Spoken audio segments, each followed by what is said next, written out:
ملګرو بیا هم سلامونه. تیرو ویډیوګانو کې موږ او تاسو پر دې بحث وکړ چې د یرغل کوونکي په ځای یرغلګر، د برید کوونکي په ځای باید بریدګر ولیکو، ځکه چې دا ګر خپله ټولنه کې دی، لکه زرګر، سوالګر، تعویزګر. دا مو هم ویل چې د کارونکي په ځای کارنسم دی، او احساس هغه وخت سړي ته ډیر کیږي چې کله له دا ډول کلمو سره هره ورځ سر و کار وي. د مثال په ډول د 2014 کال د سپټمبر یا اکتوبر میاشت وه، زه یو ژباړه کې له څېړونکې ډلې ټیم اپ ریسرچ یا ریسرچ ټیم هغه سره مخ شوم. ما سوچ وکړه چې د څېړونکې ډلې په ځای که څېړنډله ولیکمه، کلمه به یوه سي او اسانه به سي. ځکه ما ورته دلیل لوبډله لاره، موږ نه وایو چې لوبېدونکې ډله، وایو لوبډله. بیا مې د څېړنډلې په قاعده څارډله، ژغورنډله جوړه کړه. څارډله مې د څارونکې ډلې، ژغورنډله مې د ژغورونکې ډلې په ځای کړه. مثلا وایي زلزله شوې، ژغورونکې ډلې رسېدلې، خو لنډ وایي ژغورنډلې رسېدلې. دا کلمې مې استاد زیار ته هم واستولې، هغه یې هم هرکلی وکړ. له ملګرو سره مې شریکې کړې. له نیکه مرغه اوس څه ناڅه بي بي سي کې دود دي، څېړنډله ویل کېږي، څارډله ویل کېږي. ژغورنډلې سره ډېر نه یم مخ شوی، وجه هم ښایي دا وي چې کمه کارول کېږي. دا ټاکنې چې روانې وې، په دې کې د ټاکنیزې ډلې په ځای ما دې قاعدې ته په پام ټاکنډله ولیکه. اوس څه ناڅه ټاکنډله هم ویل کېږي، مثلا ویل کېږي د ولسمشر اشرف غني ټاکنډله. ټاکنڅاري بنسټونه هم د ټاکنو څارونکي بنسټونه په ځای. کلمه لنډه ده، مطلب هم رسوي. د ټاکنیزو چارو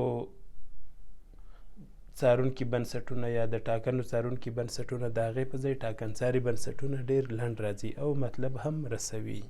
کله چې کولمبیا د پارک یاغیانو سره سوله کوله، بیا دوی ویل چې دوی ته به هغه وخت عمومي بخښنه کېږي چې له ولس ټولبښتنه وشي. زه کله چې ټولبښتنې سره مخ شوم، ما له عمومي بخښنه ولې په ټولبښنه بدله نه کړو؟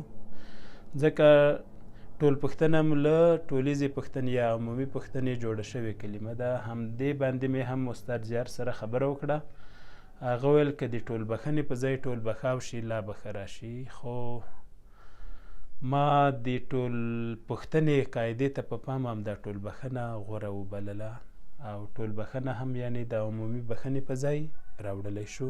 د ټاکنو بهیر کې د ټاکنو توکي کلمې سره مخ شوم، ټاکنتوکی مې کړ. پام به مې وي، کمیسیون به ویل چې د ټاکنو توکي یا د ټاکنو مواد رسیږي یا به ورسیږي. نو دا چې ټاکنتوکي ما ولیکړل، قاعده هم سونتوکي دی. سونتوکي جوړ شوي، مال ټاکنتوکي هم ورسره مناسب دي. او اغوستوکي چې د زموږ یو ملګري او همکار ولی ناصر جوړ کړی، په یو خبر کې راغلی و د اغوستلو توکي، چې پکې پولیسو سرتیرو یا د ښوونځي ماشومانو ته له څپلۍ یا بوټ، جامو او خولۍ بکسې نیولې، ټول مواد پکې راځي.